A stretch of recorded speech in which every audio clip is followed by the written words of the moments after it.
Welcome into Outkick the Show, boys and girls. I hope all of you are having a fantastic Thursday wherever across this great land you may be. I will be headed up to New York City as soon as I finish Lock It In this afternoon, and I will be on the Fox News lot, studio, whatever you want to say, all day tomorrow doing a variety of things for Fox News.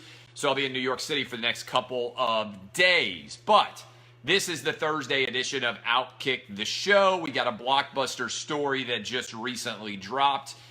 LSU head basketball coach Will Wade on a wiretap, allegedly grabbed by the FBI during their investigation into whether or not players were being paid.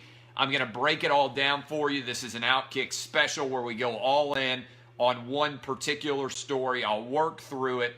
I'll answer your questions. I'll do the best to talk about this story in an intelligent fashion within the context of both NCAA rules, criminal law, LSU basketball ramifications, Will Wade's significance, SEC perspectives, all of these different angles. We will dive into here because this is a blockbuster story that was out from Yahoo. I'll read from it if you have not already read it. I will read you the requisite important parts of the Yahoo Sports story. All right, let's go into this story. If you don't know this story, Yahoo Sports, this is their headline, and I'm going to read the requisite parts that are important. Exclusive. Wiretap reveals LSU coach Will Wade discussed recruiting offer with hoops scandal middleman. All right? This is an FBI wiretap. This is from Pat Forde, Pete Thamel, and Dan Wetzel at Yahoo Sports, three heavy hitters. You guys know we have Dan Wetzel on Yahoo Sports national columnist. We have him on the radio show regularly. This is a big story, and this is a big allegation that just dropped a couple of hours ago. Okay, here is the open. A 2017 phone conversation intercepted by the FBI between LSU coach Will Wade and basketball middleman Christian Dawkins features Wade speaking freely about a, quote, strong-ass offer he made in the recruitment of a prospect. On part of the call, Wade expresses frustration that a third party affiliated with the recruitment had yet to accept Wade's offer. Instead, a verbal commitment to LSU was being delayed because Wade theorized he hadn't given the third party a big enough piece of the pie in the deal and instead tilted the offer towards the player and his mother. All right? Here are direct quotes according to Yahoo Sports from, again, the transcript of an FBI wiretap. All right? I was thinking last night on this Smart thing. Smart is a number 50 overall recruit that committed to LSU. He's a freshman averaging 11 points a game. I'll be honest with you. I'm expletive tired of dealing with this thing. Like, I'm just expletive sick of dealing with the expletive. Like, this should not be that expletive complicated. No elaboration on what the Smart thing is, but Javante Smart is currently a freshman guard at LSU, formerly a top 50 recruit from Baton Rouge. Here we continue. Will Wade said, I went to him with a expletive strong-ass offer about a month ago, expletive strong. The problem was, I know why he didn't take it now. It was expletive tilted toward the family a little bit. It was tilted toward taking care of the mom, taking care of the kid, like it was tilted towards that. Now, I know for a fact he didn't explain everything to the mom. I know now he didn't get enough of the piece of the pie in the deal. It was a expletive hell of an offer, especially for a kid who is going to be a 2 or 3 year kid. Smart is averaging 11.4 points per game for LSU season. Okay, this is significant because it's rare that a head coach is ever caught up in an FBI wiretap sting. All right, let's begin there. Also, Yahoo Sports has previously reported that Will Wade will be subpoenaed and forced to testify in a criminal trial in April. That subpoena has not yet arrived, but the trial is set. All right? So, this is, I think, a big, huge story. Let me explain several things.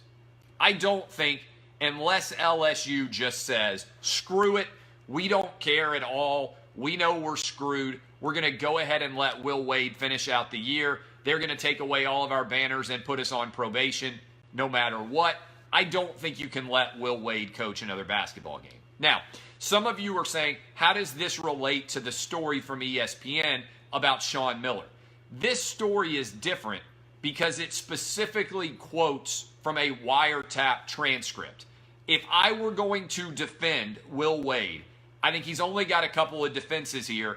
I will lay them out. I don't think any of them are very helpful in an NCAA context. One, he can argue the Shaggy defense, it wasn't me. He can just say, I don't know who was on that transcript, but it wasn't me. Remember, we're reading the transcript. This would be audio that they would be able to play.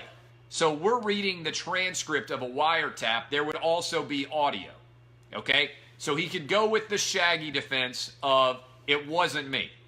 Usually the Shaggy defense doesn't work very well when we have credible information. Somebody would be able to testify this was his voice if necessary, all of those things.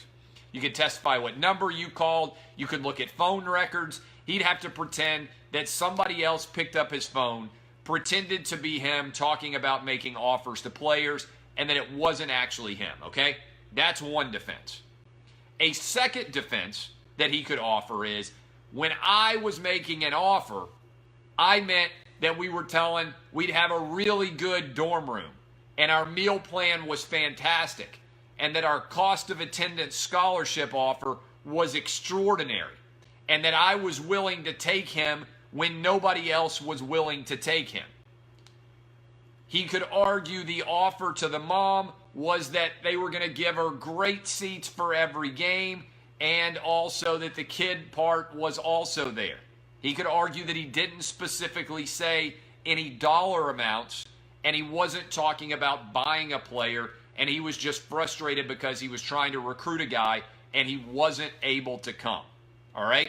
That is secondary defense number two. The third defense he could offer is he could say, I don't think that I did anything wrong here because based on this conversation, it was all hearsay. I wasn't even aware who I was talking to. This was inappropriately recorded. Like, there are a lot of different angles he can hit. Here's the challenge. Here is the challenge indeed. In a larger context, I think he is in major, major trouble. Because if you think about other people who have been severely punished in these stories, this doesn't have to hold up in a court of law. We're not even talking about the fact that he's going to be subpoenaed potentially, according to Yahoo Sports, and be quizzed about this under oath on the witness stand, which would raise the possibility of perjury, which would be a criminal charge, and potentially put him into jail. We're not even talking about all of that right now. We're just talking about NCAA infractions. And so far as I can remember, in all the stories I've read about NCAA infractions, I have never heard of the FBI having a coach on wiretap talking about making a fucking good offer to a player in the history of college athletics. Now, this is a large issue here. The NCAA usually doesn't have any kind of evidence like this when it comes to a player or a coach, particularly a head coach, being caught like this. All right? It doesn't actually ever happen that this is the reality. Okay? So this is a major issue that LSU is facing. I don't believe they're going to allow Will Wade to coach any more games.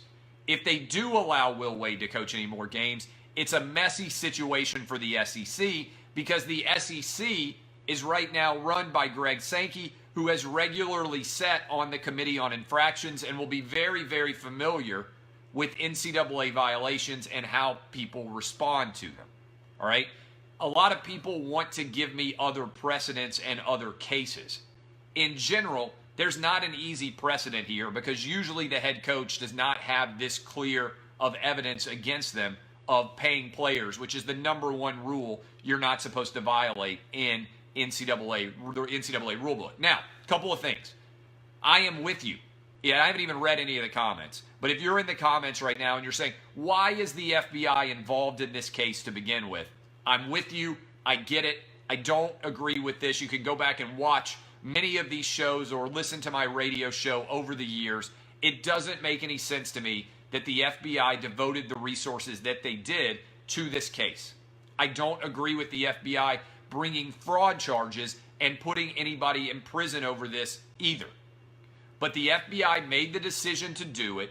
A jury heard all this evidence and effectively codified NCAA rules as a fraud charge justification and is putting people in jail for helping to pay college basketball players. That is my belief in general, okay? On top of that, I also understand that the perspective on whether or not you're paying players, a lot of people are of the belief that that is a played out mechanism and that it doesn't make sense to continue to have those charges even out there. I agree with you as well, okay? All of this is very valid. I agree with you. Those are larger NCAA issues that don't go to the essence of this story right here, okay? So, I believe that Will Wade has coached his final game at LSU. I think he's probably, if subpoenaed, going to have to take the fifth on the witness stand if he has to testify and can't get this subpoena quashed and if the criminal trial ends up happening. But I don't believe there's any way that LSU will allow Will Wade to continue to coach for them, and I think there's probably a decent chance that they're going to have to sit Smart over these allegations that he was paid. I think this also opens up the larger context of this recruiting class, which was top 5, how many other players might have been paid, and also what other transcripts and wiretap conversations are out there. That's why you have to be careful in responding if you're Will Wade, because you might get caught in a lie as well because you're not aware of what other evidence the government has. Okay, that is all the background. What questions do you guys have about this story in general or the larger context surrounding it? Okay? What questions do you have? Stop being dumb. All right? This is what I will say now. I'm going to look over and I'm going to start blocking dumb LSU fans. If you wonder whether or not you have a bias, if you are an LSU fan right now, imagine what you would be saying if Yahoo Sports had come out with the exact same story involving Nick Saban. Every single LSU fan on the planet would be saying, I knew Nick Saban was dirty. All this proves it. This is undeniable. This is the most opening cut case I have ever seen. This is, beyond a shadow of a doubt, a clear violation of NCAA rules so long as the transcript is accurate. So if you are going to attack this story, the only way you can really attack this story is by saying, I don't believe that Yahoo Sports' report here is accurate. A lot of people want to talk about Sean Miller, but if you remember that ESPN report, it didn't specifically reference the transcript that involved Sean Miller. Here, if Yahoo is quoting directly from a transcript, they either have the transcript that they have been provided to them, or they have listened to the tapes themselves and transcribed it. We're talking about Dan Wetzel, Pat Forde, and Pete Thamel. You may not like any of those guys, but none of them have ever had a story blow up in their face before. Okay? This is a cataclysmic story for LSU basketball, and if you are not recognizing that it is a cataclysmic event, you are, I would submit, in total denial. Okay? What other questions? Give me some intelligent questions here that are going on. Remember that the SEC has even gotten involved in providing their own penalties in cases of NCAA violation, Bruce Pearl got a multi-year show cause that was added to by the SEC for lying about a barbecue. Lying about a barbecue or a cookout for the barbecue truthers out there. There's no way they can go easy on Will Wade. All right? And I'm going to have to block this guy because for some reason he thinks that the score of a basketball game is impacting my opinion here. This is not the case at all. If I were this is a good question. If you were the AD at LSU, what would you do today? It's a really good question. First of all, I'm sure that there is a major conversation going on between LSU and the SEC, and everybody is looking at this story. In most cases, when an allegation of this severity comes out, what I would expect is that Will Wade will be suspended pending an investigation. And usually why you suspend someone pending an investigation is because you want to get your ducks in a row so that you can fire the coach for cause and not have to worry about whether or not you are behaving too quickly. So when you have an allegation of this severity that's levied, typically what would happen is your coach would be suspended pending the investigation. So would the player who is named in this article, Smart.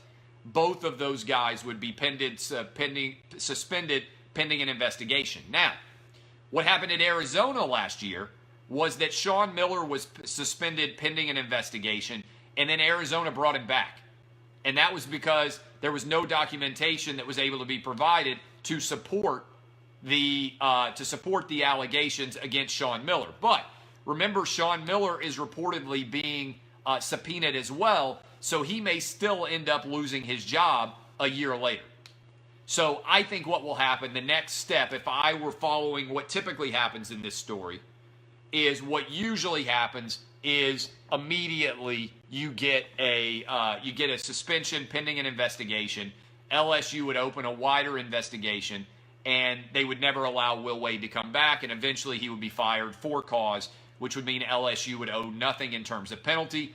The NCAA would then come in, get access to all these FBI wiretaps, everything else, and levy probably a pretty substantial penalty against the LSU basketball program. In the meantime, some of you are saying, well, what happens here during the NCAA seeding? That's a really, really difficult question. Because if LSU comes out and still plays well, and they don't have any more suspended players, and LSU fans may have a better idea who would be the interim coach, because what you would have to be careful about is not naming an interim coach who's also named in the investigation. But whoever becomes the interim coach, LSU is going to be the overall #1 seed in the SEC basketball tournament, which would mean that they still might win the SEC basketball tournament overall. And then the NCAA would have to make a determination, how do we seed this team? I would think it would knock them down somewhat over not having Will Wade, even if they were to win the SEC basketball tournament. For the SEC, I think right now the SEC hopes that Tennessee wins against Auburn, because at least if Tennessee wins against Auburn, you have co-champs for the season in the event that LSU's season later gets vacated or wiped out, which would mean there's no champion of the regular season for purposes of the history books. So at least if Tennessee were to win against Auburn, both teams would finish 16-2, and you would have a co-championship situation. So if LSU eventually gets wiped out, you don't have a year where you played the entire season and there's no regular season basketball champion. Questions out here. Will Wade, again, there's been a lot of smoke around Will Wade for a while, ever since this investigation started. Do I think he's behaving in a way that is different than a lot of what other programs do in NCAA basketball? No, I don't. I think a lot of guys get paid. The difference is most guys don't get paid and have their head coach caught on an FBI wiretap, which again circles back to my point of, I don't think the FBI should have ever been involved in this case to begin with. And I've said that for years, ever since this story started to break. Having said that, if you get caught on a wiretap talking about making substantial offers to players, and it's your voice and you are on a wiretap, I think it's a ugly situation. If LSU doesn't admit to anything, NCAA will not do anything. You're wrong. You're wrong there. You're wrong there. You're wrong there. LSU doesn't have much of a defense if there are audio tapes of Will Wade making offers to players and talking about the offers that he made to players. I don't think there's any doubt. Is that wiretap legal?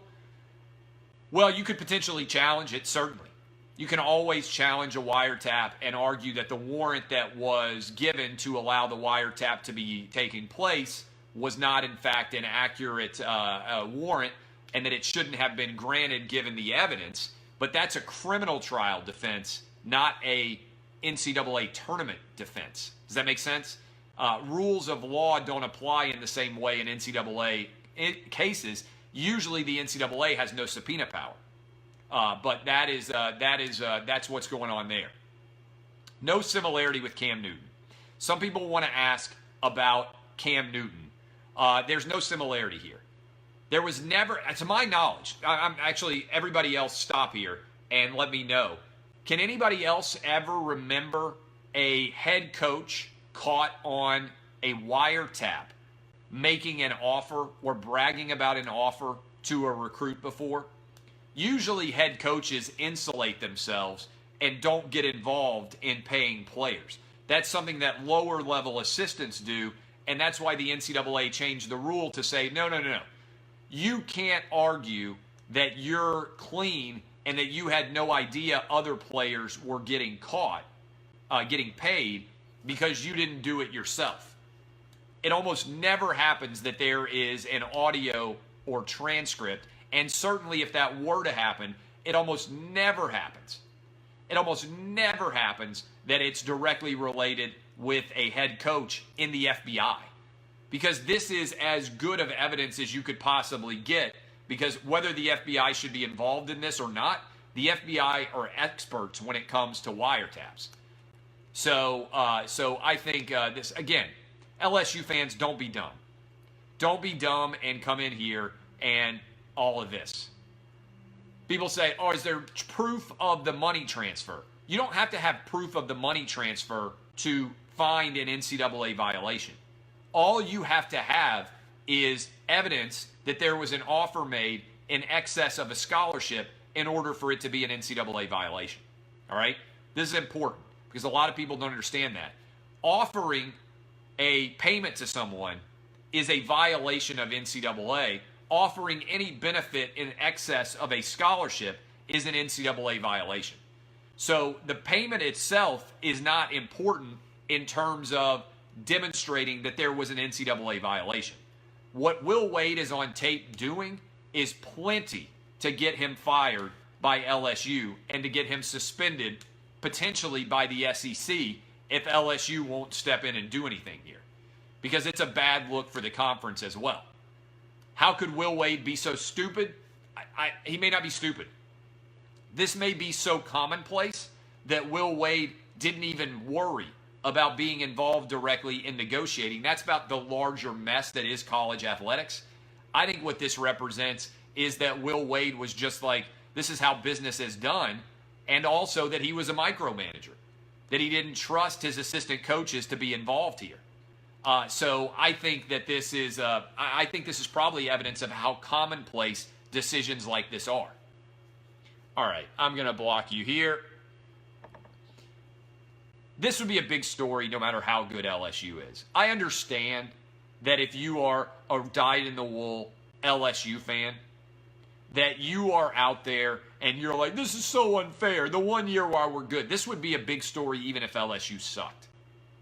And I understand people have problems with bias and perspective and stepping back. And to a large extent, the reason why I make the money that I do is because I can look at facts and apply my opinion to the facts in a relatively unbiased and relatively reasonable fashion. That's why I make the money that I do. That's, I think, my number one asset. And that's why I said earlier on this show today, I said, just imagine that Nick Saban was doing this and everything that had been alleged against Will Wade had just come out in a story by Pat Forde, Dan Wetzel, and Pete Thamel. and think about what your action would be. Think about what your reaction would be. If Nick Saban were alleged to have done all of this, LSU fans would be running through like crazy, screaming about how corrupt and filled with liars and how unbelievable everybody at Nick Saban and Alabama were. But as soon as it's your program, you try to dodge back and not allow the facts to apply here. That's the truth. So if you are being the delusional, oh, he made an offer, but there's nothing wrong with making an offer. Like, if you read that transcript and you don't think that's a big deal, put simply, you're delusional. Period. All right? So what I try to do is look at all the facts and apply them. All right, a couple more questions, then I got to go do television on FS1 and try to win this gambling show for the week. And then I got to hop on a flight and go to New York City. So I'm running around like this crazy. Should players be allowed to be paid? I think what needs to happen in college athletics, in my opinion, is the NBA should have no age restriction. And you should be able to go pro in the NBA or go pro in minor league basketball. If you want to go to college and play basketball while also having a chance to get an education, that should be your option. But if you want to get paid, I think you should go somewhere else, personally. Because what people don't realize, most of them anyway, is that the money that football and men's basketball makes almost all goes to fund scholarships for women and men in sports that are non-revenue producing. So when people say, oh, these players are all making so much money, the universities are not for profit.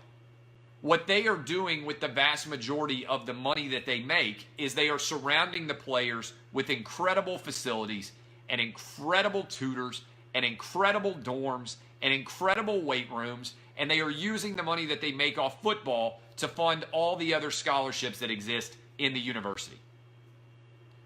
And so in a larger context, the players, it's not capitalism, it's socialism. The players with the most economic value subsidize all the other athletes who decide that they want to go to swimming or decide that they want to play soccer or decide that they want to play whatever else it is. They're the ones who benefit off of the excess dollars created by the players' talents. But, and this is key, people root for the names on the front of the jersey in college, not the names on the back of the jersey. In other words, if college basketball was half as good, Kentucky basketball fans are still going to root like crazy for Kentucky, right? It's about the overall name on the front of the jersey, not the name on the back of the jersey. And right now, a guy like Zion is a much better value for the NBA after having played at Duke than he is if he had gone to minor league basketball where nobody watched him play. It's a great stat. The number of people who have watched DeAndre Ayton play for the Phoenix Suns this year in national television is a fraction of the number of people who have watched Zion Williamson play for Duke. You are going to college basketball if you are a good player right now in order to build your brand and give yourself an opportunity to make a really good living when you leave and go into the NBA. And the NBA is receiving huge advertising for their players. But my belief is you should be able to go straight into the NBA when you're 18 years old, because I think just like in baseball, just like in golf, just like in hockey, in virtually every sport other than football and basketball, you can go pro at the age of 18 and go pro at the highest levels. And so I think that makes the most sense by far. If you enjoyed the show, share it. Probably a more intelligent discussion of this case than you're going to get anywhere else. I appreciate all of you. I am headed right now to go do my television show. Then I'm going to bail, go hop a flight, and be in New York City. I'll tweet out where you guys can watch me on Fox News tomorrow. Should be a lot of fun. Kisses to all of you. My name is Clay Travis. DBAP unless you need to SBAP. I will see you guys in the near future. But stay tuned to this Will Wade story. I think much more still to come. See y'all. Love you. Thank you, Facebook. See y'all.